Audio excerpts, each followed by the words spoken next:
NFL insider speaking out, claiming NFL conspired to shut out Shedeur Sanders.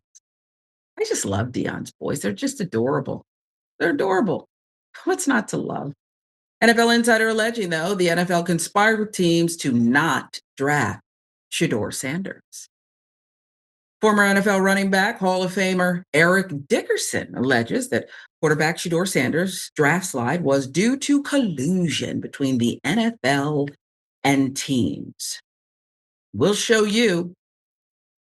This is the pros. You're going to follow our way of doing business here.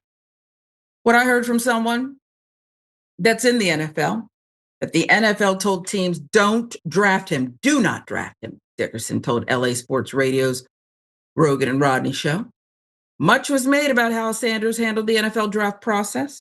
Quarterback skipped out on drills at the scouting combine in Indianapolis, limited his interviews to 7 teams, allegedly approaching the draft like a recruitment instead of a job interview. Dickerson says teams sought to, quote, make an example out of him because of this untraditional approach. Sanders was eventually selected by the Cleveland Browns, 5th round, after they drafted a quarterback 2 rounds prior. Now, that there's a time for a few decades where that would be punishment enough. That being drafted to the Cleveland Browns would be probably worse than going undrafted. Perhaps it's a new day. Wills will fill us in on that. He was not going to get drafted to basically show you this is what happens when you do this, he said. I won't say who. Somebody called the Cleveland Browns and said, don't do that. Draft him, Dickerson said. Because they weren't going to draft him either. They were forced into drafting him because somebody made a call to them. Oh, I just love the group thing. A league-wide conspiracies are always present, such as accusations that NFL owners conspired to block Colin Kaepernick from playing after protesting police brutality. In June, an arbitrator found that NFL teams colluded over guaranteed money after the Browns gave Deshaun Watson the largest guaranteed contract in league history at the time, $230 million. All of this has prompted comments from former players, including Ocho Cinco, Chad Johnson. Speaking to Shannon Sharp on the podcast, Johnson would take issue with how Sanders was replaced by Tyler Huntley for the final drive of the game, which could have been a 2-minute drill, a likely learning experience for the rookie.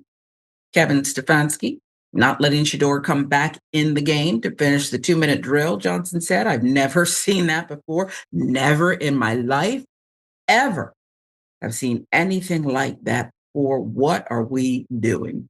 So was the way Shedeur approached the draft, conducting, directing, skipping out, it was immature.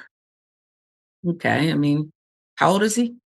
And I'm not making excuses, it was immature. And you got to face the music. But I can remember a string of quarterbacks. Wasn't one last name Manning? I'm only going to go here, and I'm only going to do this. And maybe they conducted it. Maybe there's some difference. But basically said, this is what I'm doing. And I don't remember the outrage. I remember hearing things like, well, that was smart. He's only going to play in this big market, and he's only going to do this and that, and he's going to be set up for success, and he's not going here or to there. I don't know. It's not really hard to believe. I hate even calling it a conspiracy theory to think the NFL is colluding here, particularly teaching a young, boisterous, Black son of a Hall of Famer quarterback a lesson. But I'm curious about what you think here. The NFL, generally speaking, has a culture of conformity. That's what they preach. They don't want anyone ever coloring outside of the lines. Like, that is basically rule number 1 in the NFL. You're a freaking cog in the machine. That's how you should think of yourself. That's how the powers that be are going to treat you. Like, there is no preferential, or I wouldn't say not preferential, but you can't deviate too far outside of the norms. They're just not going to go for that. And if you do, your talent needs to be evaluated as of the highest tier. And I think the problem for Shedeur is that NFL talent evaluators didn't rate him as highly as maybe he would rate himself. And I think that's most athletes, that's how you succeed, is that you think that you can achieve anything. And so you go after it and you work towards that goal. I just think that was the problem. That was the disconnect here. I think Shedeur and his camp and his pops and them, they saw him as a no-brainer, first round, top of the first round talent. And so therefore, you're afforded certain privileges throughout the draft process when you're looked at as a quarterback who definitely on talent and achievement should be taken at the top of the draft. But, and I pay a decent amount of attention to uh football and the media that comes out of predicting and prognosticating on the NFL draft. And many of the people who I see as like super duper respectable talent draft evaluators did not have a premium grade on Shedeur Sanders. Before all the interviews and all of that stuff, there was just an idea that like the guy holds onto the ball a lot. He's got a bit of a slight frame, not necessarily the most athletic at the position, all of this other stuff. Like he was more seen as like a traditional kind of drop back quarterback, not seen in the mold of like the more athletic guys that are in vogue now in the NFL. And people had him as, late first round to second round grade, right? But those guys don't get to treat the draft process in the manner that he did. Like Eli Manning, when he was coming out, everybody agreed that he had a top of the first round grade. And so that's why he was able to move around the way that he did, and his dad leveraging his influence in the way that he did. I just think Shedeur wasn't evaluated as highly as him and his camp evaluated him. And you saw what came out after that. It might be pure and simple, just football. Shedeur Sanders struggles in the pocket. He can't read NFL defenses. That's the rub. But when you mention the patriarch Manning and Eli Manning's they're great. Okay. Peyton, Eli showed his promise and then won that Super Bowl. But at the end of the day, because Archie Manning was viewed so favorably in this dynasty in the family, perhaps, I'm just guessing, that could have had some teams anointing and putting more shine on it than it deserved initially. I don't know. I'm just saying. But I also do think that when you're dealing with such a powerful presence, and people still have varying opinions about Deion Sanders, now Coach Prime, who's done a hell of a job, you're going to be in a spotlight. You're the son of an NFL legend. Ask Bronny James how that feels. Spotlight's going to be on you. People are going to be more critical. They're going to watch every misstep. And so I don't know exactly where I stand. I said in the beginning, I've already made up my mind. But then you started talking and maybe I came around. Is Shedeur going to make it? And never mind Shedeur, what about Shiloh? They're both adorable. And maybe that's why I'm easy on him. I mean, Shiloh looked like, I said, is that Deion out there fighting with Andre Rison? No, it was Shiloh in Tampa. And then weigh in. Yeah, I think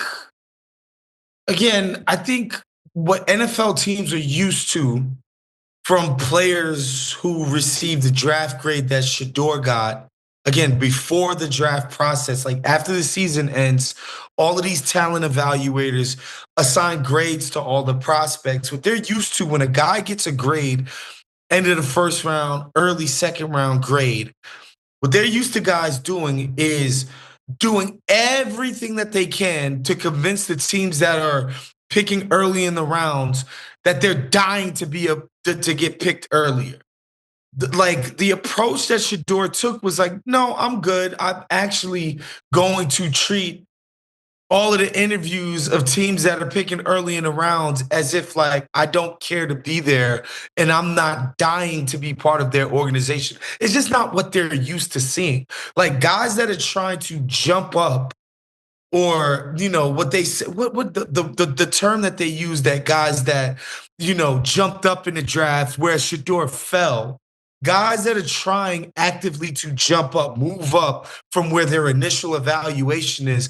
They show up to every single workout, they do a pro day, they basically they treat the interviews with the teams like somebody hungry, a college grad hungry to get into the workforce.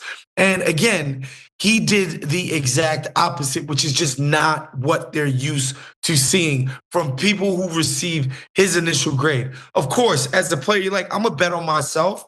Wherever I end up, I know I'm gonna kill Yeah, it. you are. I don't need to kowtow. In fact, I'm gonna try to manipulate things to get to a team that I find to be more desirable. I think that's a very pro-labor way of viewing it. And I don't see anything wrong per se with what he did. I just think he took a gamble and it ended up not paying off for him, where he's like, not only am I going to get paid at the top of the first round where you get the most guaranteed money, I'm going to be able to dictate where I go by turning off all of the other teams that might have wanted me. But it went the kind of opposite direction where he turned off so many other teams, and maybe the team that he was trying to angle towards ended up doing something different, and it ended up hurting him. Yeah. So if I read you right, forget about him being Prime's son. Forget about all that. Show up, do the right thing, the interviews, the workouts, You're prove your supposed to worth. suck up. That's Yeah. basically what they want to see from people. They want to see you suck up to the authority.